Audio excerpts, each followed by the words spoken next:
Everybody.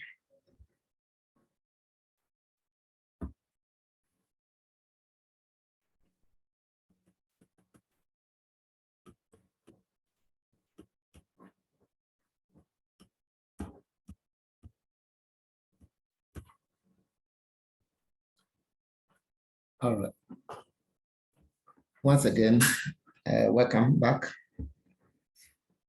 I'm trusting and hoping that you've been following the tutorials very well from all the disciplines, and you're actually picking down notes and also learning new things and also preparing yourself for the exams.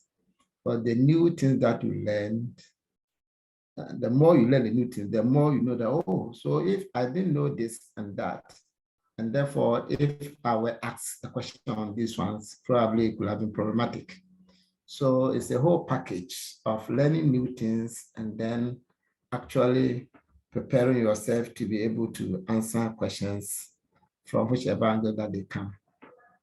I keep on telling you that we are not here just to, we don't have any questions to give you as far as I'm concerned, but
Hello, I think Grandpa dropped off. He will join us shortly.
Hello,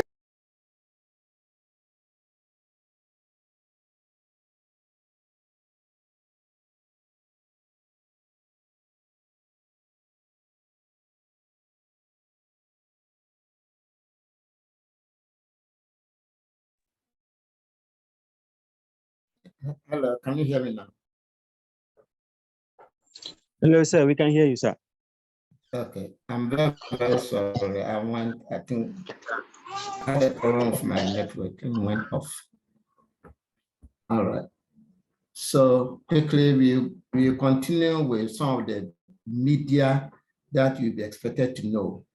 I told you that routinely, the media that we use in our various laboratories, microbiology laboratories, are so basic. But preparing for exams, you have to go beyond what we do on the bench, because the concept is that the examiners will not be bothered whether you saw some of the media or you didn't see some of the media. You are supposed to know.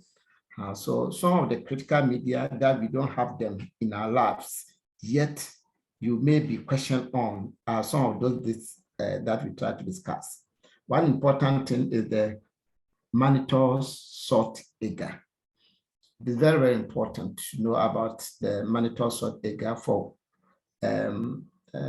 isolation of Staphylococcus, and then more precisely Staph aureus. The way to get about it is that salt is injurious or inhibitory to a lot of the organisms. All right, so, but for staph, they're able to resist high concentrations of salt. You know that the normal saline is up to 0.85. So salt concentration up to 0.85 is okay. You can have salt concentration of 0.5, 0. Even if there's no salt at all, organism can still manage. If the concentration of salt is more than 0.9, then they begin to suffer, because in that case, what will happen if you have salt concentration outside the cell wall being higher? Then by osmosis, what will happen? Water will be drawn from the organisms to the outside. Okay, water will always move from a lower concentration area to a higher concentration area. So if your environment has a hypertonic, then the organisms will suffer by way of draining water from the inside to the outside. So most organisms will die when the environment is hypertonic. However, staph has capacity to resist up to 7.5% of salt concentration. Okay, so whenever you want to, let's say, get staph alone from a mixed culture, then you need a medium that has higher concentration of salt. And that high concentration of salt becomes inhibitory, can kill all the other organisms, whilst the staph will survive. All right, so that is the concept that they want you to know, to remember. Now, so for example, even if you prepare mulahintin for your sensitivity, and then you put in just 2% of sodium chloride or salt, then yes, even though mulahintin is supposed to allow the growth of all organisms, the 2% of salt in there makes it inhibitory. And therefore, we can only allow staph alone to grow on it. All right. So that's about the salt agar. Then what about the mannitol? Mannitol is also a carbohydrate, okay, a fermentable carbohydrate.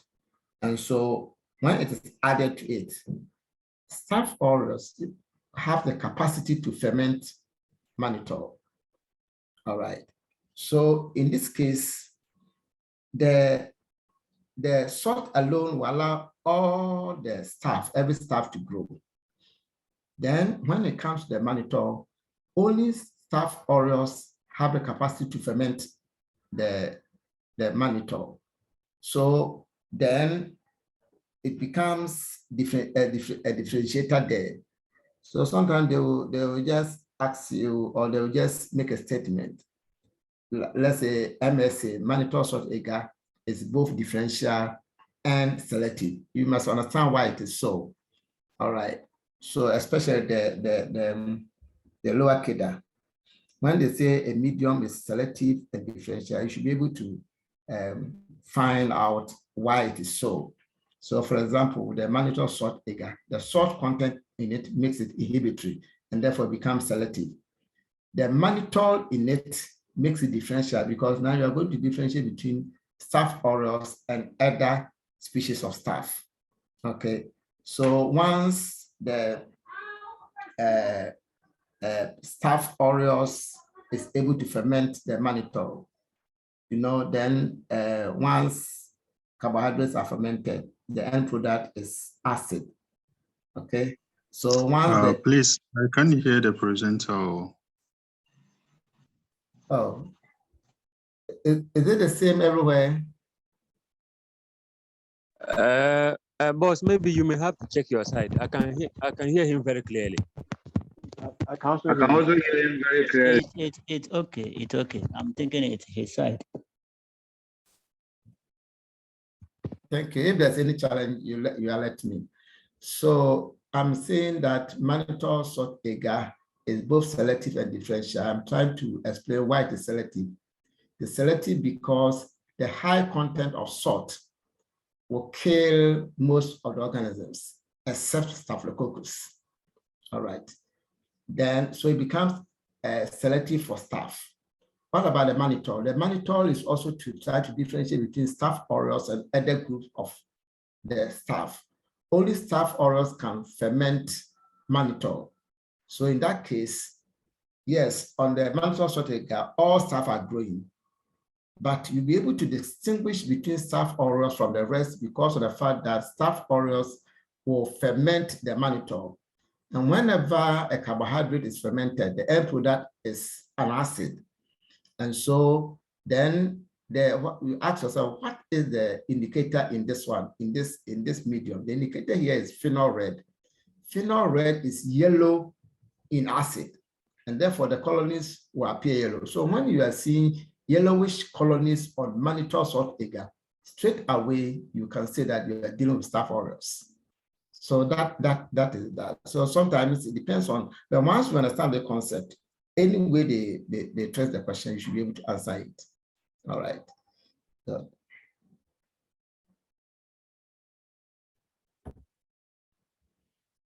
and then some motility tests. The other day, we mentioned the hanging drop method. I'm sure you remember it. The hanging drop method, if they mentioned hanging drop method alone, then it is specifically for motility tests. And we said that it is just a wet mount and be made in such a way that after the preparation, the drop of your inoculum will be hanging in between the cover slip and the slide, which is depressed. So we call it depression slide. I'm sure you remember it. And the essence is that if you prepare an ordinary wet mount, it will be influenced by what you know from secondary school as Brownian motion, where the elements within the liquid are in constant motion, and therefore they will bombard the bacteria in there and mimic motility. All right, you want to avoid that. So the hanging drop method eliminates the Brownian motion. Right. If you're not doing the hanging drop method, there are other ways of checking motility. And mostly is done through a medium. Now, one of the commonest medium for motility is the SIM and then the MIO. The SIM is sulfide indole motility medium. What it is that it is just a medium with a small amount of agar in it, you know that the agar, the higher the agar, the more solid the medium is. So they just put in just about 0.3% of agar. If you recollect, in the early discussions, we said that agar will give you a gel, or for that matter, a solid medium at a concentration of 1.2% up to about 1.7%. Okay. Now, the lesser the medium, the more softer the lesser the agar content, the softer the medium is. So if you have an agar content as low as 0.3, then it's going to be just a semi-solid medium. It's almost like a liquid. Okay. So normally they have that quantity of agar in that kind of medium. In that case, organisms that are flagellated, that have flagella, will be able to move within the medium. So that's the concept. All right. So once you have your tube in which you have your medium, now in this one, you don't slant it. So it's not a slant agar. It's a deep agar. A deep agar just because the medium that you put in there is not slanted. It's just allowed to solidify in the tube. And so it gives you a deep sort of medium. That's also, you just call it deep agar, right?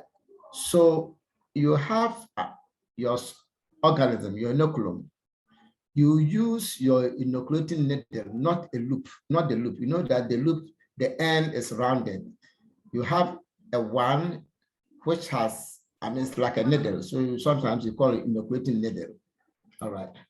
So you pick this, your inoculum or your organism that you suspect, and then you just dip it within the medium. You dip it into the medium and then pull it out. You don't go a second time. So you have what we call a stab line or a line of stab. You are stabbing.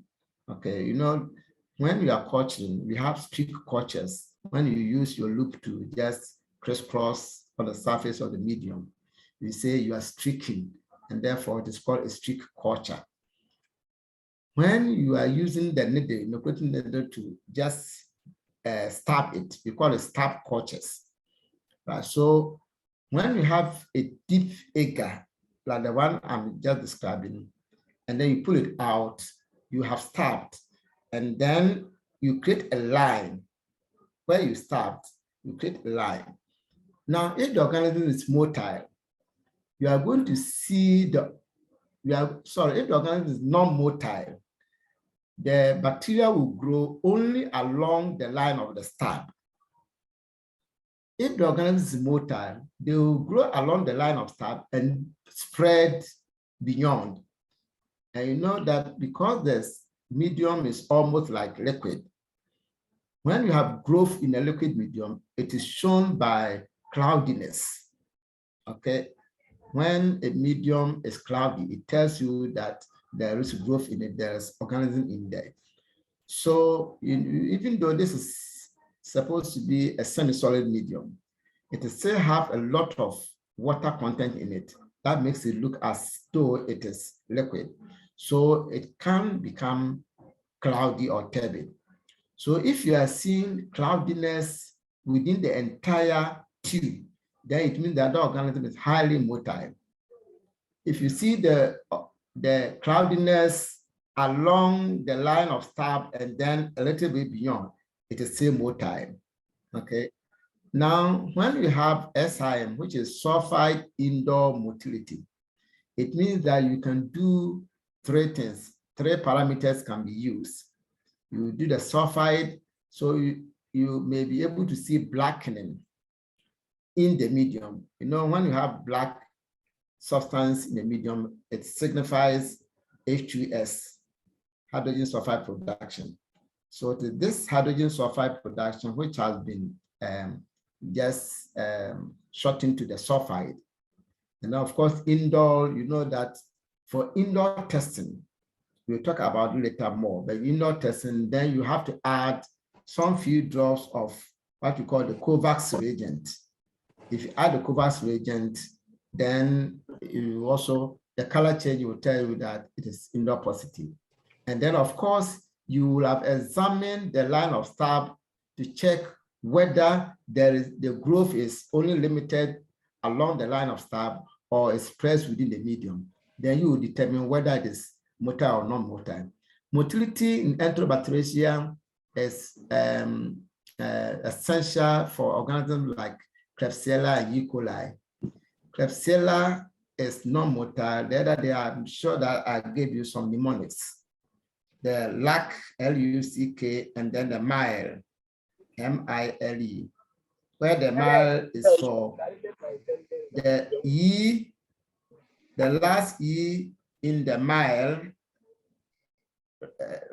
stand for E. coli, and it has M in it, so it is motile. If you look at LUCK or LUCK, the last K stands for Klebsiella. And within the LUCK, there's no M there. So once there's no M there, it means that Klebsiella is non-motile. So if you are doing a motility test and you just want to differentiate between Klebsiella and E. coli, you are looking at Klebsiella showing growth only along the line of stab, whilst E. coli will show some cloudiness within the entire medium. Then you come to Shigella and Salmonella. Okay, Shigella and Salmonella. Then they are also told Shigella sludges. Okay, so it's just something to help you to remember something. Sure. So Salmonella and Shigella. Shigella is sluggish, and Salmonella also have M in it, motile. So Salmonella is motile, Shigella is sluggish, or when it says sluggish, like non-motile. So these are the key things that I wanted to also highlight as part Hello, of sir. the media. Yes, sir. Hello, sir. Please, can you take that again? Yes, sir. Can you take it again? Okay. All right. Okay. All right. Thank you very much. I'm saying that if you are doing motility tests alone, you can use the hanging drop method, or if they ask you, and they normally will ask the lower cadre, sometimes they will say, which of the following organisms will test or will show, hello, okay, I hope you can hear me now. Yes, sir, I'm following. I'm saying that the way questions will come is in this way. If you are doing just the motility test, then just a hanging drop method is okay. All right. Or if they sometimes they say which of the following organisms will show positive for hanging drop method.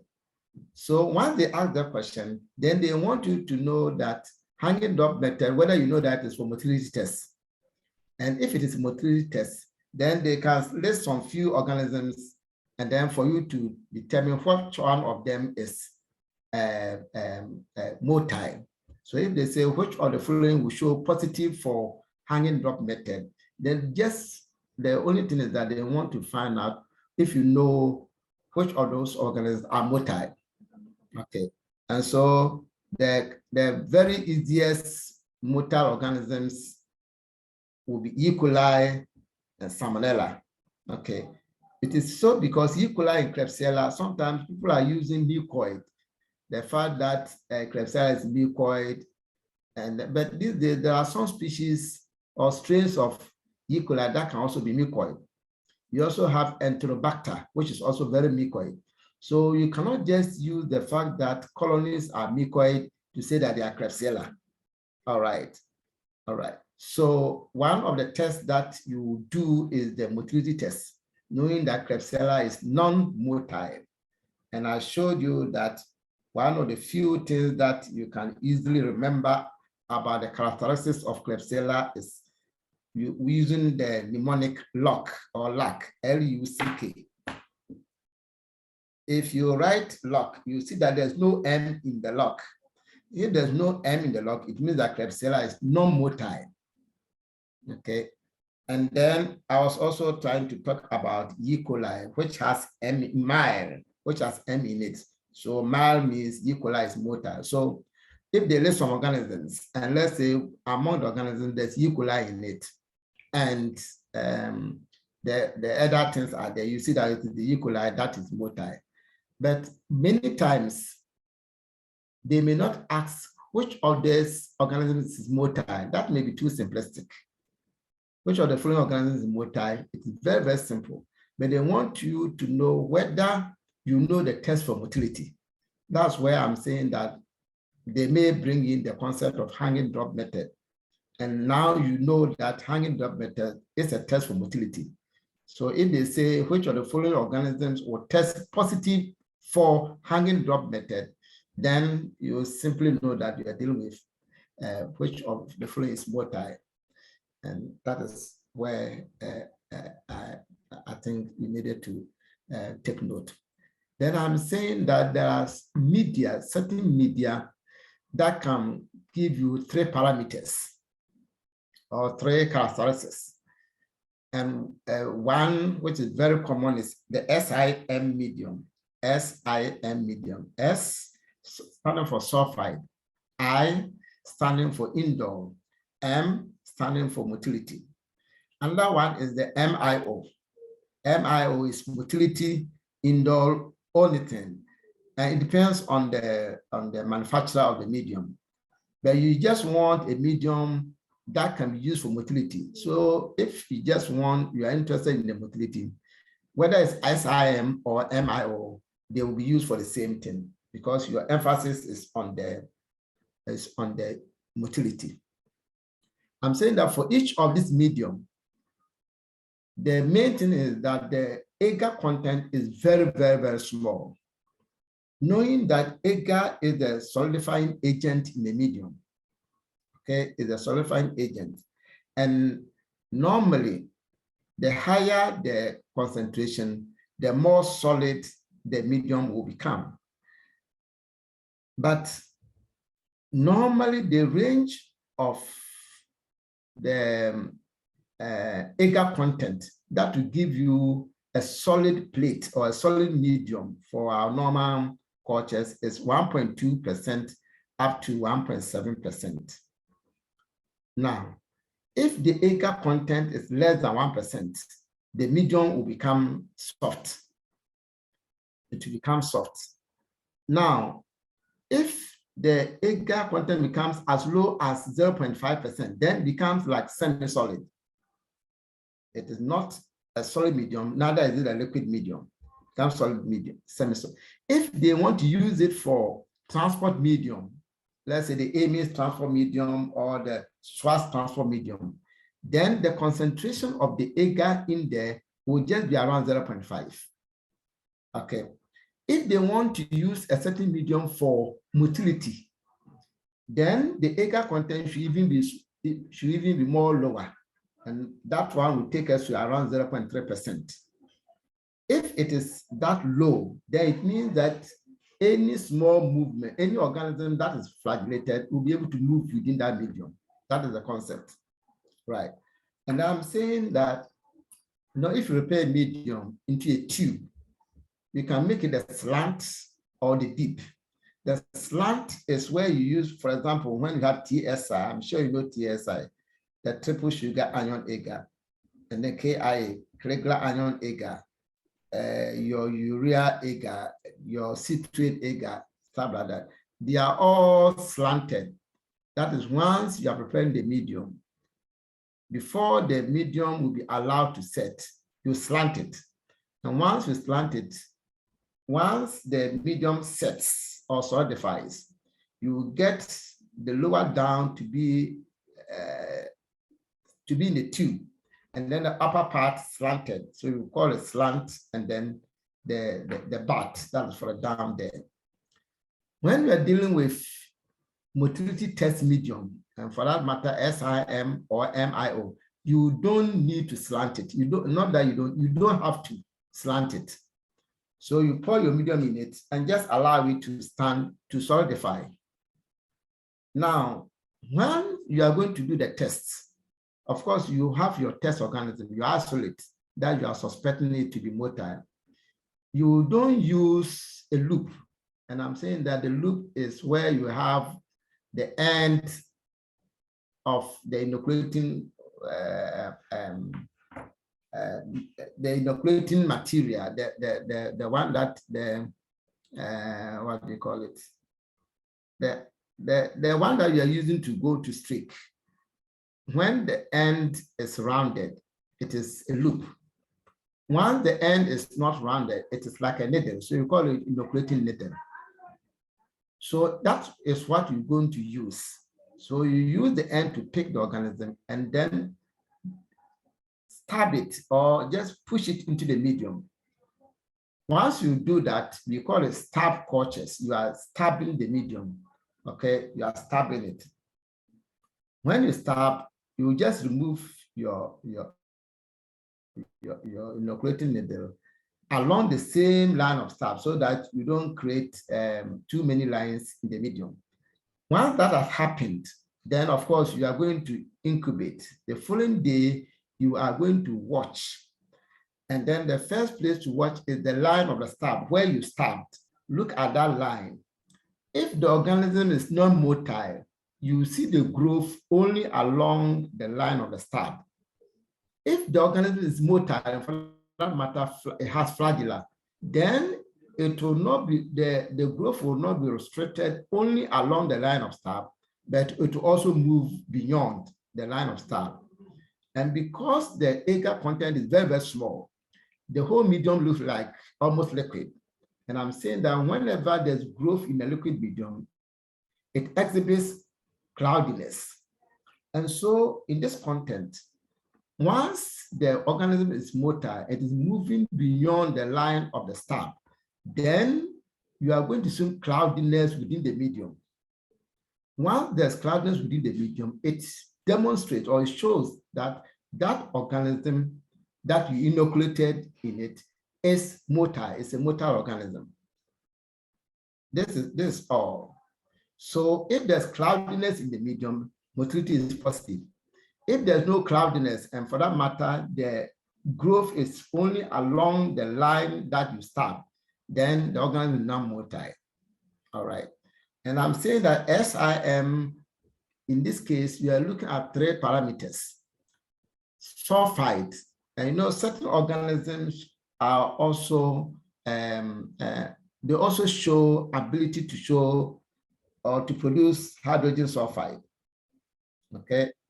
And you see that especially in TSI, where you see blackening within the medium, especially in the bat area.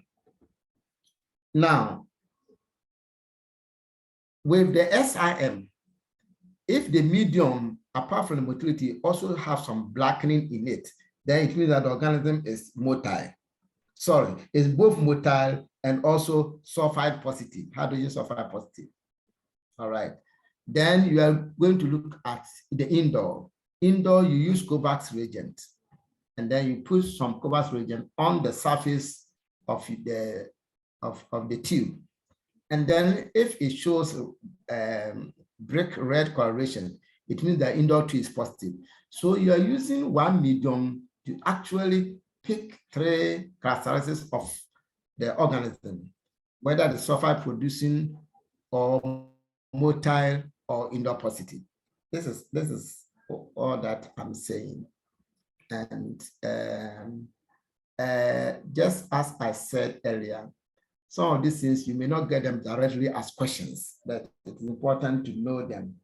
And if you happen to meet them anywhere too, you'll be able to appreciate it. I hope I'm done now. All right. Now you have your medium, you grow your organ. Yes, sir. Is the MiO2, is it the same principle? Oh, okay. The MiO is the same, except that the O is ornithine. You know, we have ornithine decarboxylation.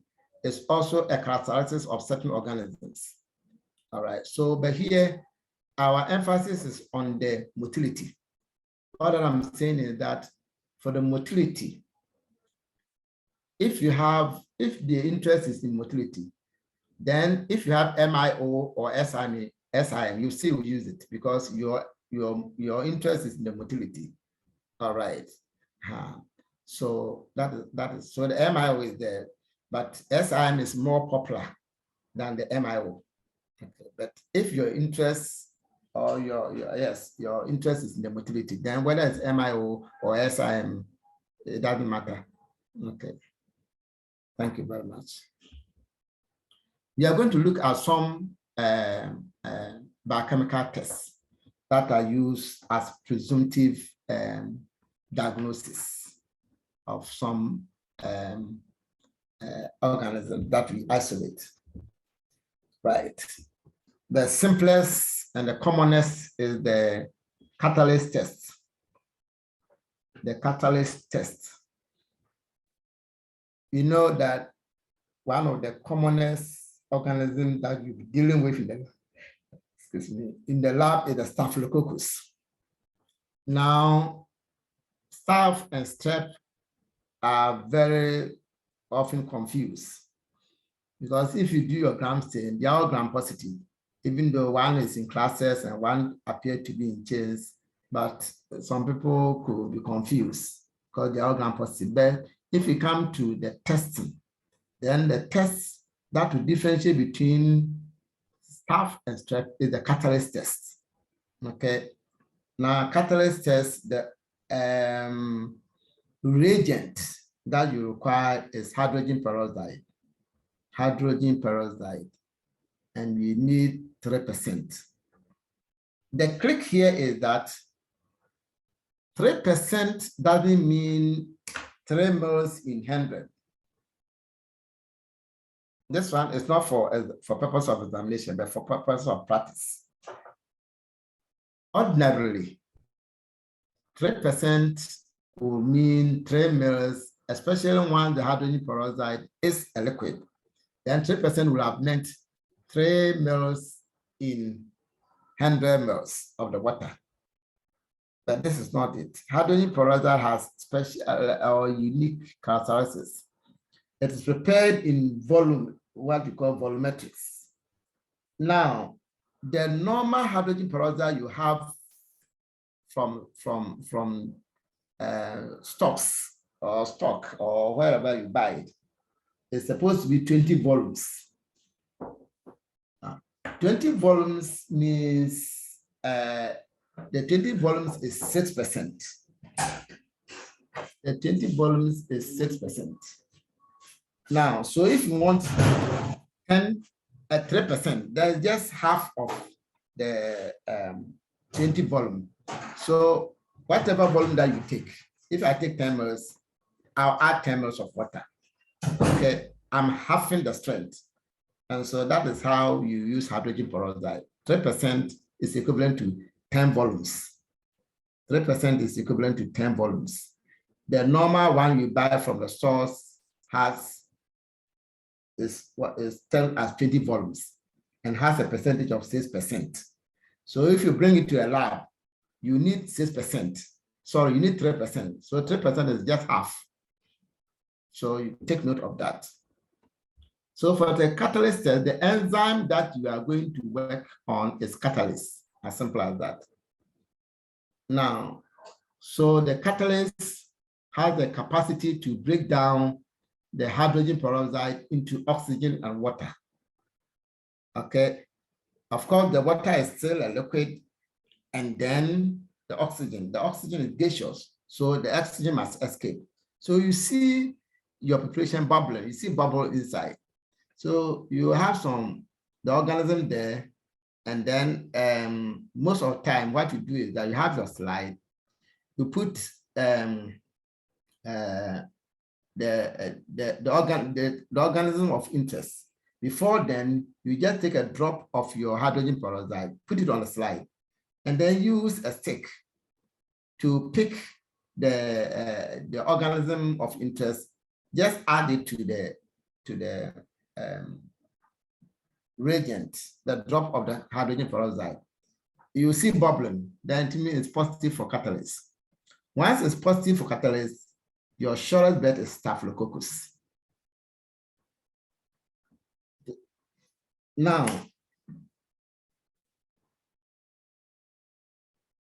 hydrogen peroxide.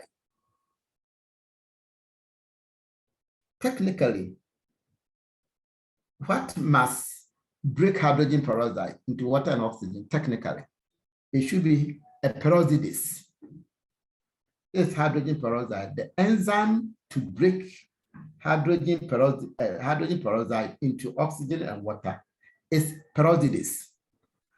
So we say that the catalyst is behaving like a peroxidase because all of us know that enzymes are specific.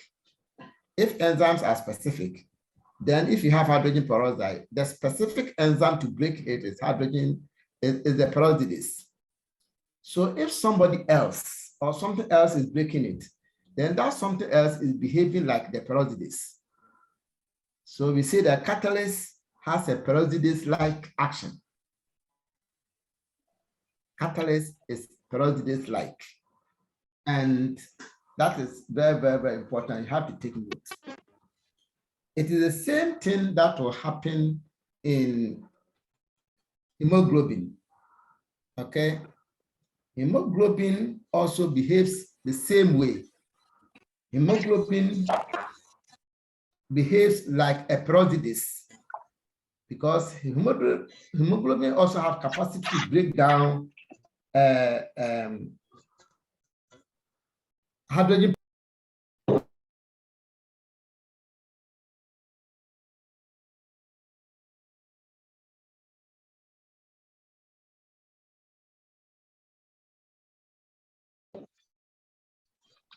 Hello, Grandpa, your mic is off. Yes. Okay, you're back.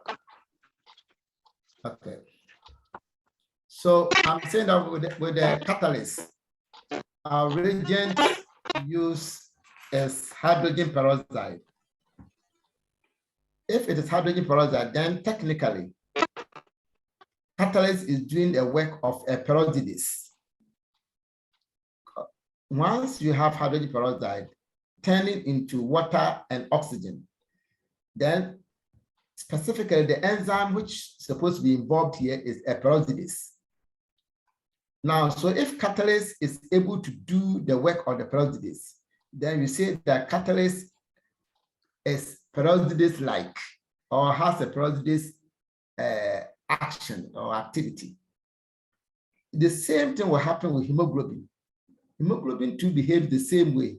Hemoglobin has the capacity to also convert hydrogen peroxide also into water and oxygen. So that is why if you have an isolate on blood agar, you cannot, or it's not advisable to pick the isolate from blood agar to do catalyst tests.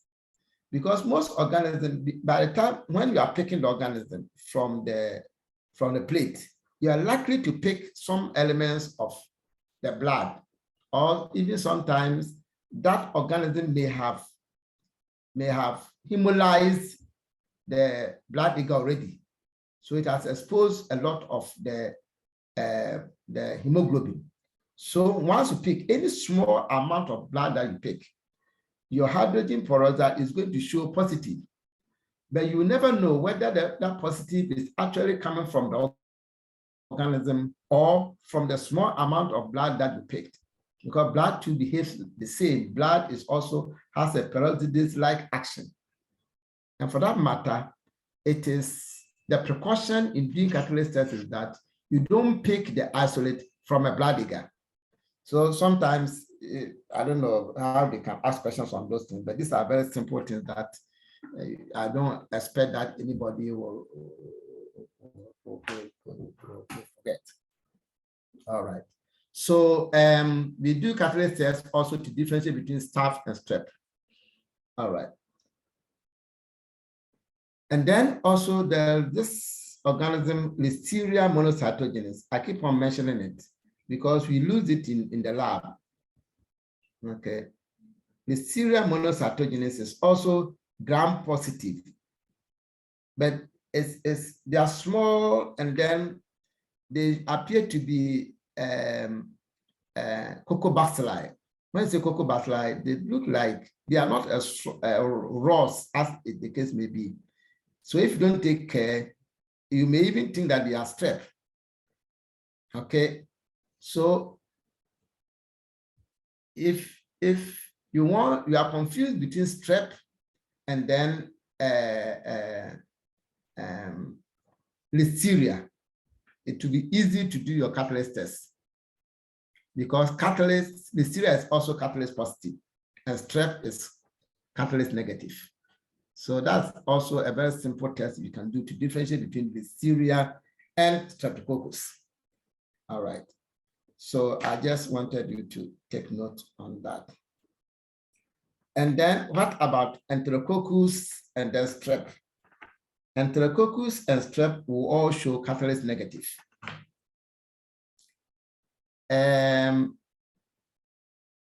Previously, enterococcus was part of strep, because you know that we have enterococcus faecalis. All right. It used to be called strep faecalis. This tells you that enterococcus was like streptococcus. So if strep is negative for catalase, then of course you expect that enterococcus will also be what? Negative for catalase. So this is, you should understand some of these things from the basics, and you always not go wrong. You never go wrong. So catalase, the precaution in doing catalase tests is that you don't pick it from a blood agar plate, just because blood agar to hemoglobin can also show catalase positive. And so if you are picking it from a blood agar plate, the tendency is that you will pick some of the hemoglobin from the blood agar, and then when you are getting a positive report, you never know whether that positive result is actually coming from the isolate or coming from the blood. Then you are saying that the typical reason we do catalase tests is to differentiate between staph and strep. Staph is catalase positive, strep is catalase negative. Now, what about strep and enterococcus? I'm saying that strep and enterococcus are all catalase negative. The way to remember that is that strep enterococcus faecalis, which all of us know, used to be called strep faecalis. Therefore, it tells you that it has a relationship of strep. And once it has a relationship of strep, then it means that it is what we call catalase negative. Then coming to differentiate between listeria, which can also be confused with strep, because listeria is also gram-positive. They are supposed to be gram-positive rows, but a lot of them, they show as gram-positive small Coccobacilli. And therefore, if you are inexperienced, you would think that it is strep. And if it is strep, and you want to differentiate, is this a strep or it is something else, then you do your catalase. If your catalase is positive, you rule out the strep, because strep is always catalase negative. If it's positive and you are already suspecting listeria, then it becomes positive for the listeria. So that is that. I hope you've gotten it.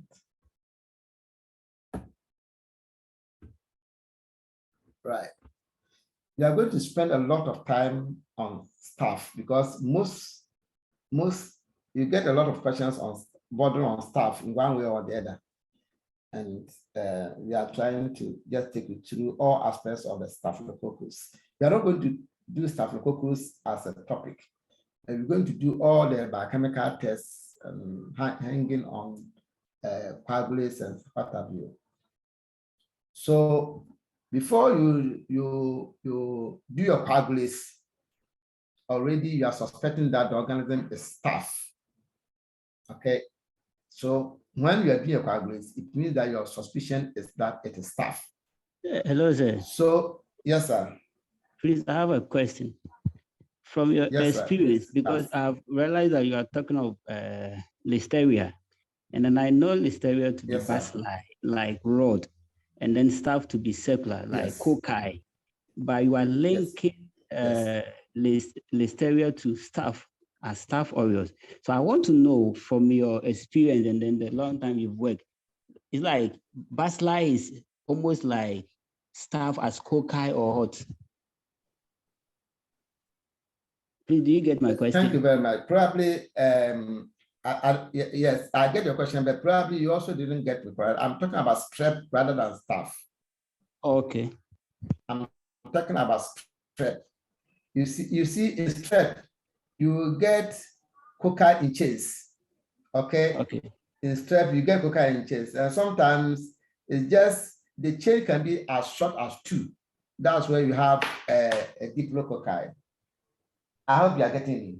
Yes, please. The strep can be as short as 2.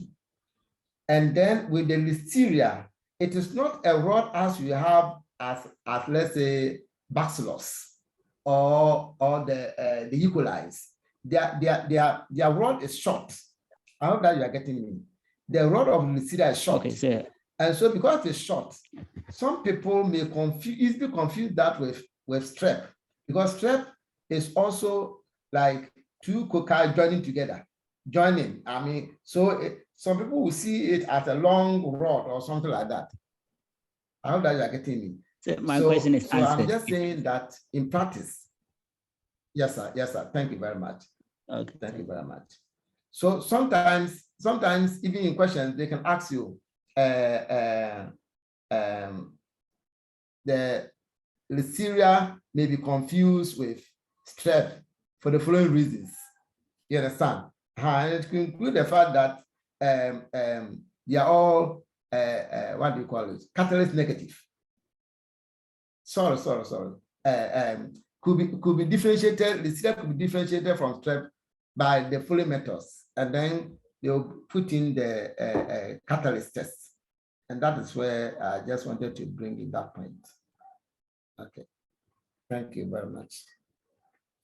Right. Then we are saying that before you do coagulase test, it means that you are sure that the organism is likely to be staph. Okay. And before you also conclude that you are dealing with staph, it means that you have already done your catalyst to show that it's positive. So sometimes they can ask you the characteristics of staph. The characteristics of staph is that first it should first and foremost be catalyst positive, and then also coagulase positive if you are dealing with staph aureus. Okay, right. That's just by the way. So what I'm saying that we are going to do coagulase tests, and you will not do coagulase tests if you haven't done your catalyst before, because the catalyst that will put you into the category of staph. All right, good. Then, just as we did with the catalyst, what is the reagent? Our reagent will be either human serum, rabbit serum, or pig. Sorry, I'm saying, what's the difference between serum and then plasma? You can tell me. The difference between serum and plasma. I was saying serum, which is wrong. It should be plasma. What is the difference between the serum and the plasma? Serum has no clotting factors. Fantastic. The serum has no clotting factors, so it cannot be serum. So when I say reagent is serum, straight away it should be wrong, because you are going to do coagulation. Coagulation.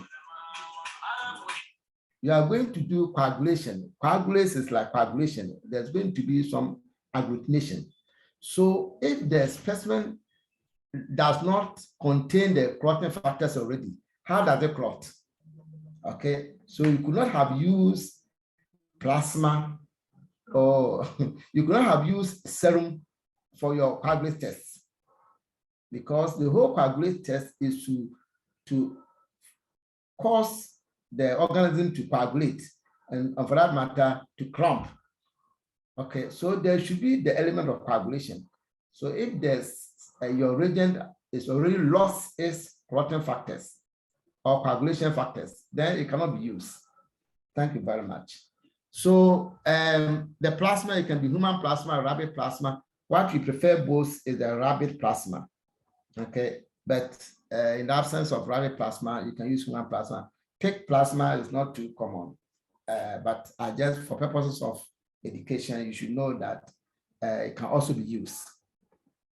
Now, there are two classical forms of the coagulase, because that's the enzyme, coagulase, two classical forms. One form is called the clamping factor. One form is the clamping factor. It used to be called bound coagulase. Bound coagulase because it's already, and remember you are going to use a plasma. Now, the clamping factor is already attached to the wall of the organism, your suspected stuff. Okay, so they will convert fibrinogen in the plasma to fibrin, and you know that fibrin is like thread-like material, and that thread-like material, because the coagulase is already bound to the organisms or the stuff, the colonies, and they have converted fibrinogen in the plasma to fibrin, and fibrin is a thread-like material. Then you should understand that they will entangle the bacterial cells to form agglutinase, okay, or agglutination. So it's very, very simple. So that's where we use the slide test, the slide coagulation test, coagulase test.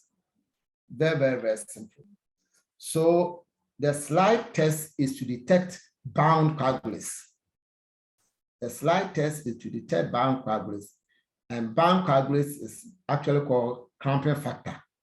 Okay, now they will just convert fibrinogen in the plasma to fibrin, and because the coagulase or the bound factor is already on the cells of the bacteria, and the fibrinogen have been converted to fibrin, which is still like, they will entangle the cells and you get your, and it's as a very rapid test.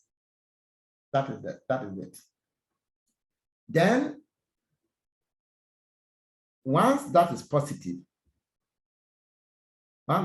you could assume that it is Staph aureus, because normally coagulase positivity is a marker for pathogenicity, and for that matter, Staph aureus. But as we move along, you see that it will be wrong to just do your slide test and show positive and then confirm or assume that it is Staph aureus. Let's see what will happen. But before then, let's talk about the free coagulase. So there's bound coagulase, which is called a clamping factor, and there's the free coagulase. So once it is free, it means that they are not bound onto the cell. And for that matter, agglutination cannot just be done simply like that. So the free coagulase will now also, there's something in the plasma called the CRF, there's coagulase reacting factor. We have the clamping factor, which is already bound to the cell. That one, we are done with it. We are dealing with the free coagulase. The free coagulase is there, but there's something in the plasma which is called the coagulase reacting factor, which is there. It behaves like a thrombin, or resembles thrombin. And you know that it's thrombin that converts fibrinogen to fibrin from your hematology notes. It is the thrombin which will convert fibrinogen to fibrin. So if you have something which looks like thrombin, then that something can convert the fibrinogen also to fibrin. Okay, and that something is the coagulase reacting factor. So the coagulase which is now being produced, which is free, will bind with the coagulase reacting factor and now convert the fibrinogen to fibrin, and then now finally coagulation can take place. Okay, so that looks a little bit complex, but that is the surest way of saying that the coagulase has been produced by the organism. That's the surest way. Because coagulase is usually strictly produced by staph, sometimes called staphylocoagulus. If you see staphylocoagulus, just saying that, yes, it's coagulus being produced by staphylococcus. So we have the free coagulus, you have the cramping factor or the bound coagulus. The bound coagulus detectable by the rapid slide coagulus test. The free coagulus will have to be done by what we call a tube test, where because the dynamics are different, the free coagulus, it must bind the coagulus which have been produced or which is must bind with something that mimics thrombin, called the coagulase reacting factor in the serum, or sorry, in the plasma, to form a complex, and then to convert the fibrinogen to fibrin. So you know that it will take time. So that is why for the tube test, it ought to be incubated. It ought to be incubated. Right. Now, typically, all of us know that once the coagulus is positive, it is Staph aureus. But it is important to know that there are other Staphylococcus that can also be produce coagulus, just like the Staph aureus. And typical example is Staph intermedius, Staph delphini, and Staph lutri.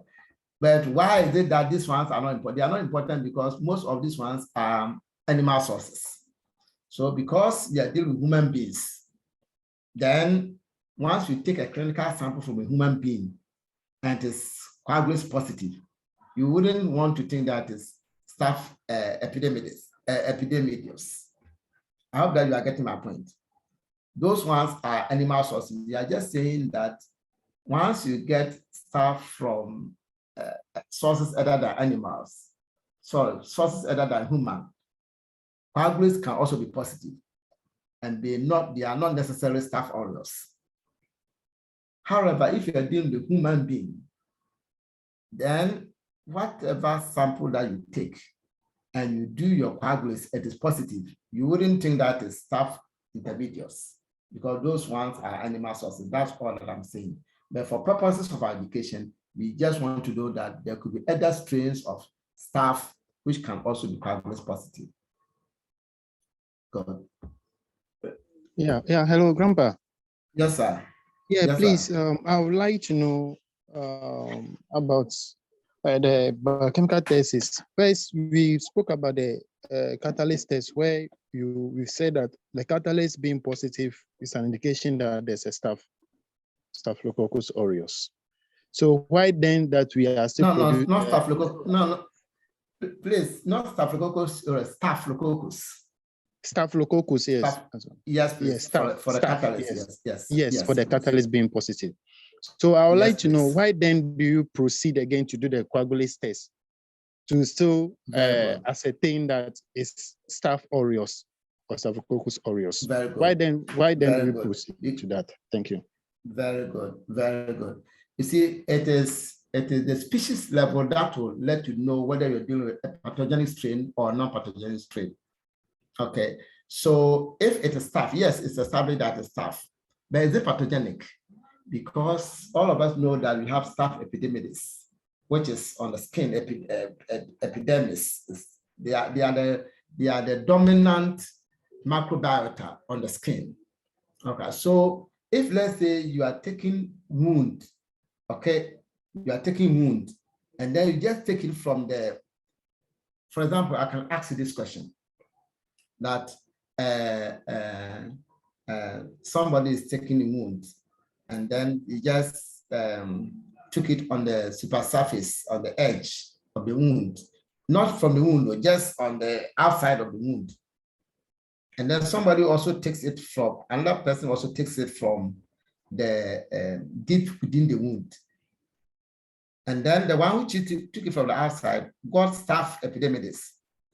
And then the same person who now took it from the deep in the wound also got Staph aureus. How do you explain the two?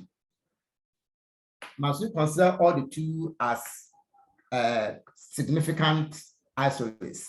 How will you explain the two?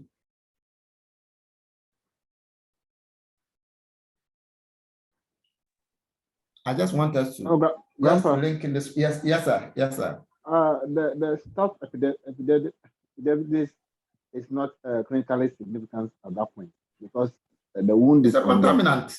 yes. Yes, yes. The wound is on the skin, and you took a specimen from the skin, and you want to treat, you want to do sensitivity on that one too. It's just an abuse of antibiotics. Okay, so you must know which species of staph you are dealing with, because a lot of the species are known to be non-pathogenic. If they are non-pathogenic, you don't need to consider them as pathogens and then do antibiotics on them, and for the doctors also too. The thing is that if you do antibiotics on something which is non-pathogenic, you take away the mind of the clinician from the actual cause of the infection. Okay, and these are all the things that will also feed into the abuse of antibiotics. So it is important that we do the speciation for us to know whether we are dealing with the pathogenic one. And then as far as we know, the most recognized pathogenic species is the Staph aureus. And then you will do the coagulase test. Now, let me, I made a certain statement, but I'm sure I need to talk about this right now, that you may do the slide test and it's positive, okay? And then you just go ahead and then say that it's Staph aureus. I said that that is wrong, okay? That is wrong. Because Staph aureus itself, okay, Staph aureus itself, I've told you that there are other species that have also been confused as though they are Staph aureus. One is called Staph luteinensis. I have it here. Staph luteinensis. Let me see if I can find it for you.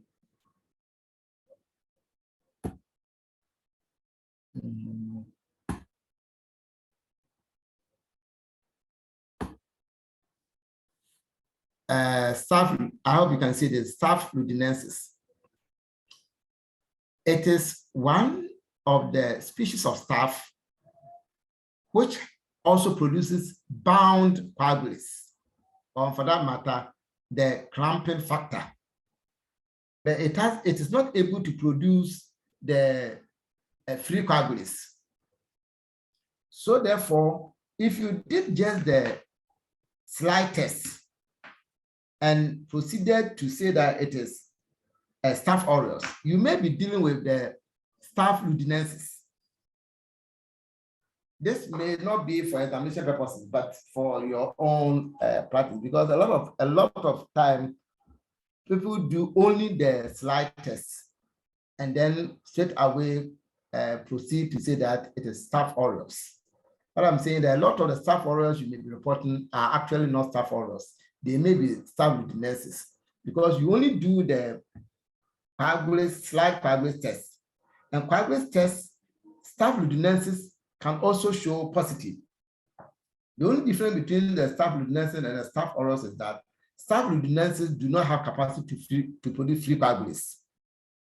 So if you do the slide and it is positive, okay, go ahead and then do the tube test, because the tube test that will detect the free coagulates. And the free coagulates, once it is also negative, then it means that your slide positive test is what? Who can tell me? You did a slide positive test. So a slide coagulate, it is positive. Then you went ahead to do your tube coagulates and it is negative. Will you say that you're dealing with Staph aureus? No. Very good. So that's the catchword that you have to know. So unfortunately, we are unable to. Sometimes we don't know. Some people even don't. Apart from Staph aureus, the next they know is Staph epidermidis, and that's all. That is also very strange. So we have done, when you do your coagulates, it is positive from the slide. Please go ahead and do the tube. The difference between the tube is that for a tube, you have to dilute your plasma. The coagulase slide one, you don't need to dilute your plasma, just the neat plasma, and then prepare your suspension, add your a drop of the plasma, and then just rock it, and then you see agglutination.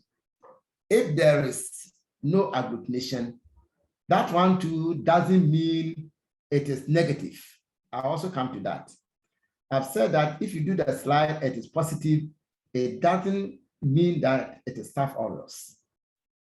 Why? Because there is Staph ludinensis, which also produces the clamping factor. And it is the clamping factor that we are determining or detecting in the slide test. Okay, so if you want to confirm that it's actually Staph aureus, go ahead and do the tube test, which also detect the free coagulase. Free coagulase is done using diluted serum. Sorry, I keep on saying serum, pardon me. Diluted plasma, and then you inoculate, and then incubate at 37 for up to 4 hours. Okay, now, after 4 hours, within 4 hours, if there's clotting, it means that's positive. And that one, you confirm the earlier slide positive and know that you are dealing with Staph aureus. If after 4 hours, take note of this one a lot, because some of these things, I'm saying them because these are things people are doing every day in the labs. Now, after 4 hours, if your tube test is negative, you don't report as negative, because sometimes the coagulation, the rate, the quantum of coagulase enzyme which is produced may not be that much, so it will take time. However, if you leave it in the incubator overnight, what happens is that whenever there's clotting, what also happens? What happens in hematology? Whenever there's clotting, what also happens?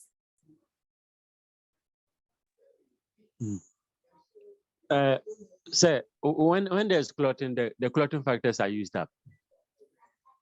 And what happens? What's the reverse reaction? There's fibrinolysis. Yes, fibrinolysis will take. So the same thing will happen. When there's fibrinolysis, what will happen is that the clotting which has happened will now be what? Will be broken down. So if after 4 hours there is no reaction and you incubate it overnight, what will happen is that if, let's say, after 8 hours, there is now clotting, the thing has clotted, and then it is in for the next 12 hours again, fibrinolysis will have taken place, and then the thing will also what? Will liquefy. So the following day you come, you report as negative. It is not true negative. It was positive, but because it was over incubated in the incubator. So what you do is that technically what you do is that after 4 hours, if there is no clotting, you take it and incubate it at room temperature. Who can tell me why you have to incubate at room temperature and not continue to incubate at 37? If you get it, I'll send you 5 CDs.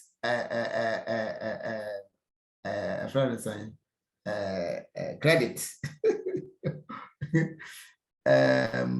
I'm saying that the right thing to do is that after 4 hours, if there is no clotting, don't leave it in the incubator overnight. And the reason is that if you leave it in the incubator overnight and the following day you come, there is no clotting, you cannot be sure that indeed there's no clotting, just because fibrinolysis will have taken place for the clot which may have occurred later on also to lyse. Now I'm saying that you need to rather put it at room temperature. And for that matter, if you leave it at room temperature, you can examine it following day. Why must it be at room temperature?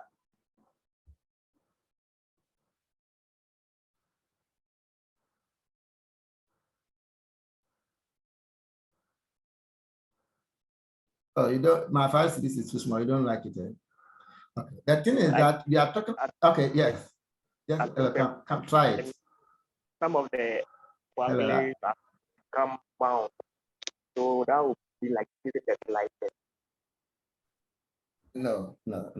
So we are saying that if you incubate it overnight, there's possibility that coagulation will have taken place along the time, and then because you may have left it for a long time, by the morning that it could have what do you call it?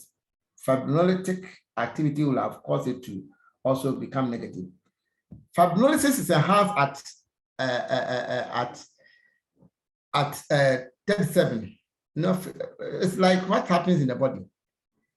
Fibrinolysis is enhanced at 37.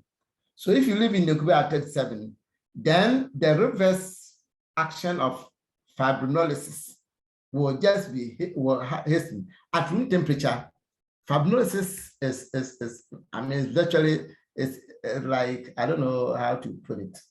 Fibrinolysis effect is almost very, very minimal.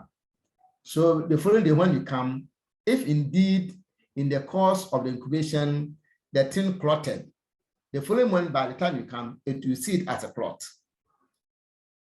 But what I'm saying, that a lot of time, what people do is that they just put it in the incubator, and even the 4 hours, they don't even look at it. They look it in, they keep it in the incubator and they examine it the following day. And all these things, it's like we lose the science aspect of it. All right, thank you very much. So let's now look at coagulase negative stuff. You do coagulase, either slide, you do both slide and then the tube, they're all negative, so it is coagulase negative. Okay, now,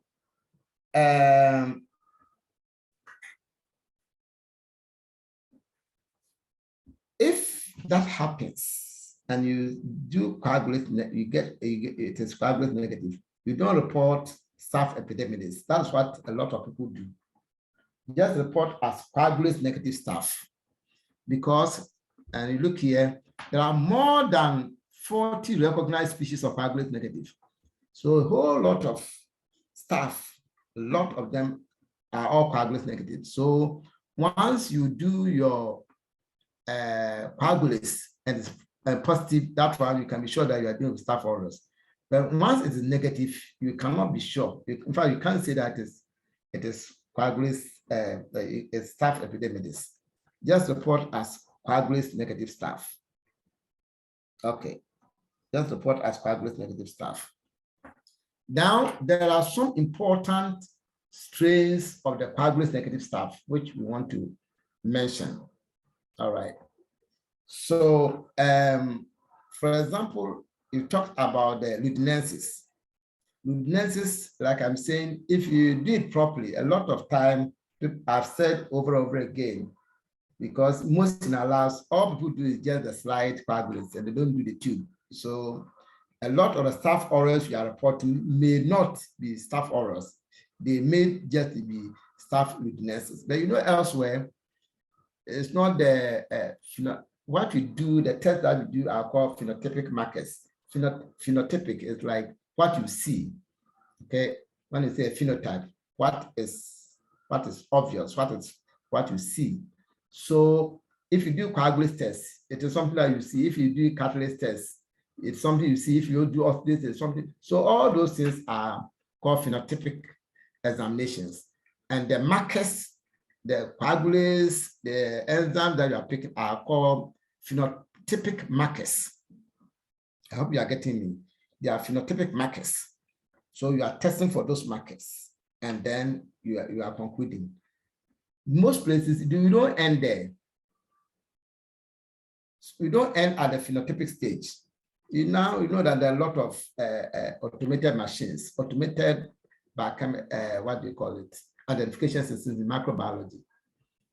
You also even have the API, Analytical Profile Index, which is also a system of bacterial identification. You also have the MALDI-TOF.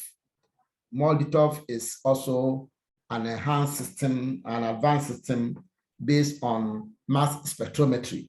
Okay, and the MALDI-TOF, I'm sure some of you may have heard it. is matrix-assisted laser desorption ionization time of flight.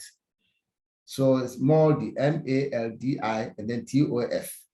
So this is an acronym, just because when you say MALDI, it means that when it says an acronym, it means each of the words or each of the letters stand for something.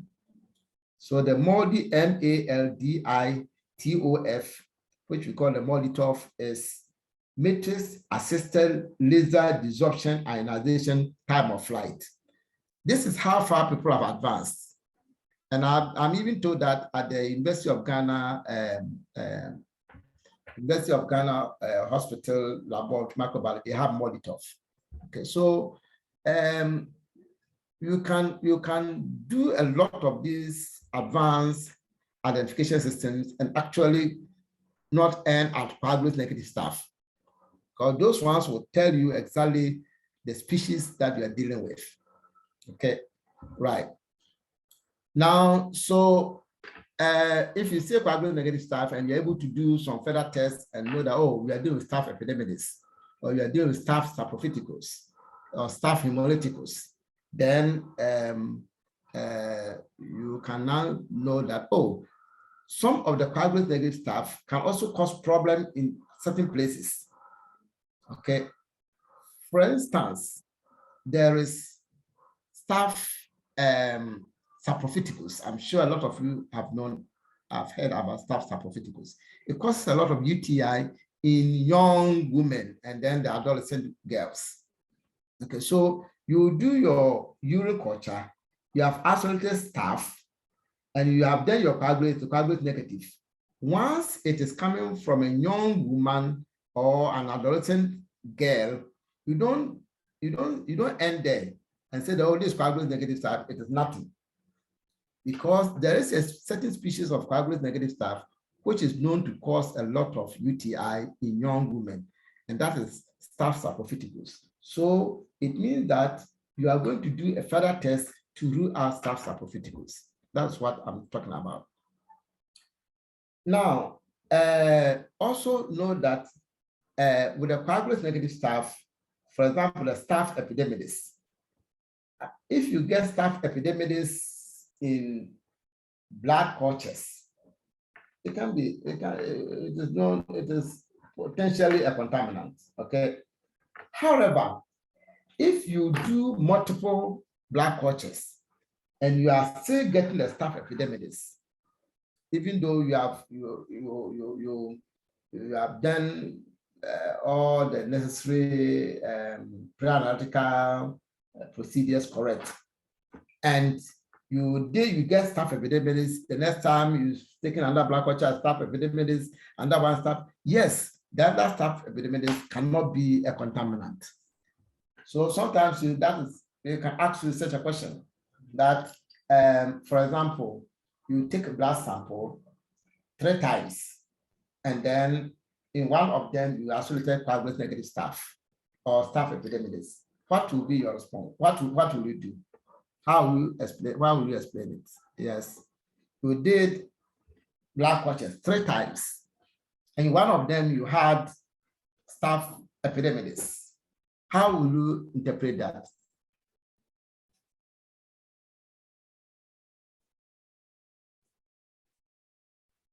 Yes, I want somebody to try that.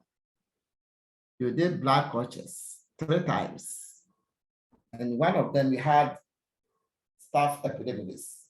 How do you explain that?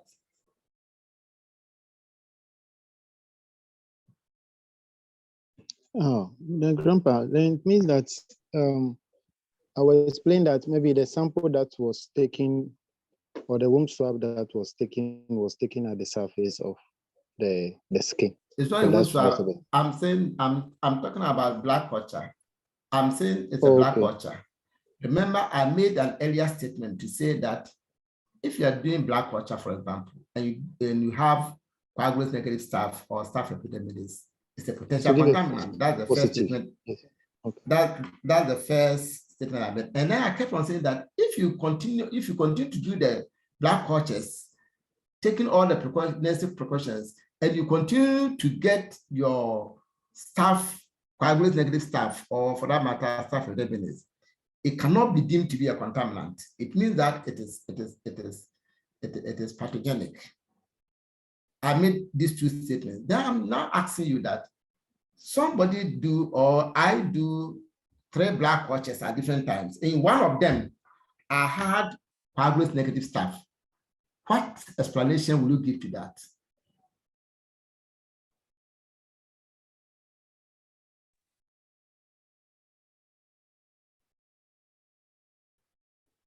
Somebody should try this.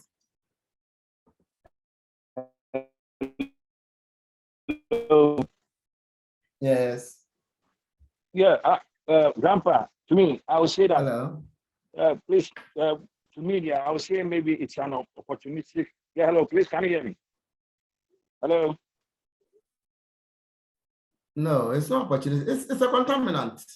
You see, that's how they trick you. That's how the questions are. That's how the questions are. But because I've told you that, you see, coagulase negative staph from black culture is a potential contaminant. I made that statement. Then I kept on saying that if repeatedly you are getting the same isolate, then it cannot be deemed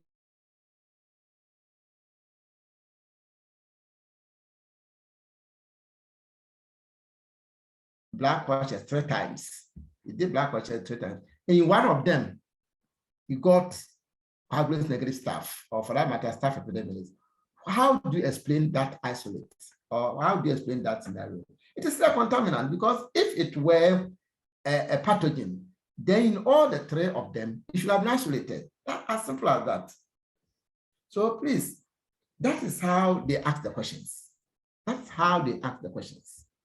They will not, it's like, they just want to know whether you understand the science and the principles behind the normal things that we do in the lab. Okay. And the other example that I asked that, okay, you take wound swab, one from the surface, you take one from the deep in the wound, and then the one on the surface you had staph aureus. The one from the deep wound you had, on the surface you had staph epidermidis or coagulase negative staph, and then the other one you had staph aureus. The explanation is that the staph aureus which is taken deep is the pathogen. The one which was taken on the surface, which is staph epidermidis, it's a contaminant. So that is how they will ask questions. That's how they will ask the questions. So make sure you understand some of these things, and then no matter how they ask the question or trace the questions, you should be able to get it correct. All right. So I've said that there are a lot of coagulase negative staph. That is why you cannot, if you do coagulase negative and it's positive, it is negative, you cannot say staph epidermidis, because there are several species of staph that are all coagulase negative. So please take note of that. That if you do coagulase test, it is negative, you cannot say that you are dealing with staph epidermidis. Just write coagulase negative staph. Why must you write that?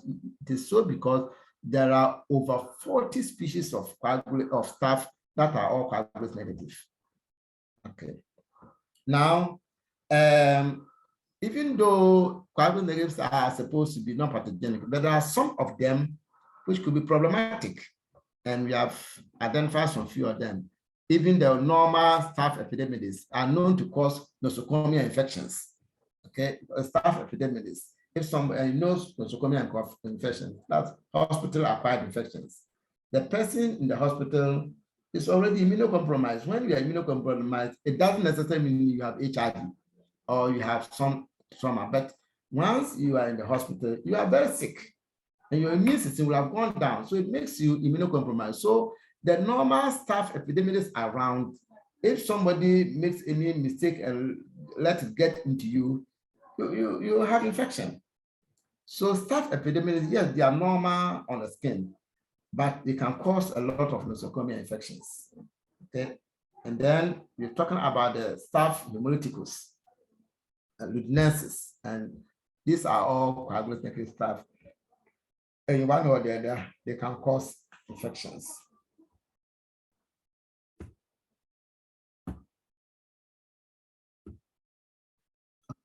I think this slide I've already tried to explain this slide already. The coagulase, a slight coagulase, the father is clamping and you get a quick reaction. And then the last point, I'm saying that Ludinensis and Chivalry are positive for clamping factor, and they can be mistaken for staph aureus. Take note of that. That is why I kept on saying that if you did just the slide test and had coagulase positive, you can't conclude to say that the staph aureus. Why? Because there are certain strains of the staph, of the coagulase negative staph, which can give you clamping factor, which can have the clamping factor positive. And the clamping factor positivity that will show the slide coagulase positive. Okay, but these same organisms which are coagulase positive on the slide, they are negative on the tube. And therefore, if you do the tube test and it is negative for coagulase, and that you did the slide of positive, you will still report it as coagulase negative staph. Okay, and possibly report as staph ludinensis. Okay. Could you please repeat once again? Okay. All right. So I'm saying that there are several species of Staphylococcus. The pathogenic one is the Staph aureus. The Staph aureus, the test that to do is the coagulase test. Once coagulase is positive, you can be sure that you are dealing with Staph aureus. Even though there are other species like the intermedius, which is also coagulase positive, but they are more on of the animal zoonotic. They are of the animal listing. We are dealing with human beings. So if I do my coagulase test and it's positive, I wouldn't want to believe that I'm dealing with staph intermedius. I will report as staph aureus. So that point we have made it. Once you do your coagulase test is positive from a human clinical sample, you can conveniently report as staph aureus. Then we say, how do you do the test to show that it's positive? And we say that there are two tests that you can do. And about 99% of the time, the labs, we do only one test, which is the slide test. And we say that the coagulase occur in two forms. One is bound to the organism itself, and one is free. Okay, the one which is bound is called a clamping factor. Okay, it's called a clamping factor, and it is bound onto the organism. Now, if you're dealing with a plasma, all of us know that plasma contains the clotting factors including the fibrinogen and sorry, it doesn't contain fibrin. It contains fibrinogen. Something must happen to fibrinogen to turn into fibrin. So now here, the clamping factor behaves like the thrombin that will convert the fibrinogen to fibrin.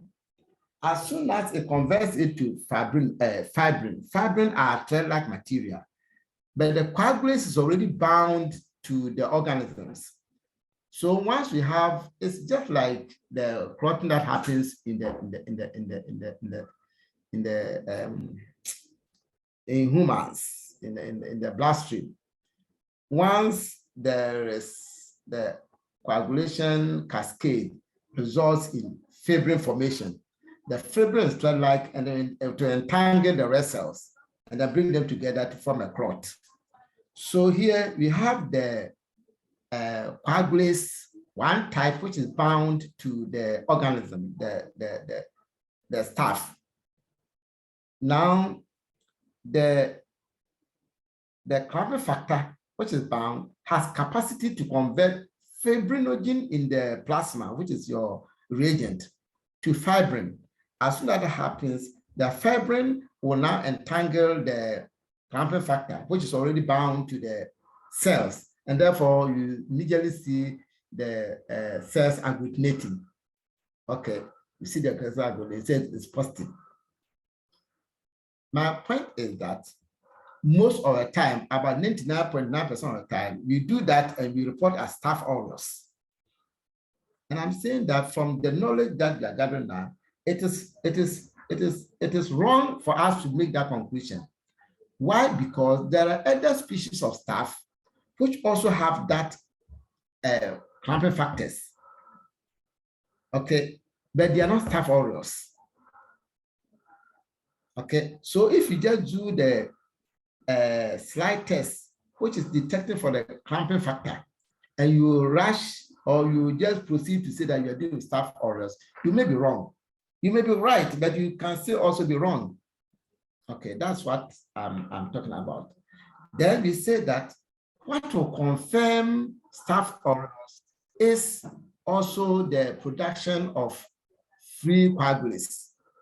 And the free coagulase is not bound as we had the other way.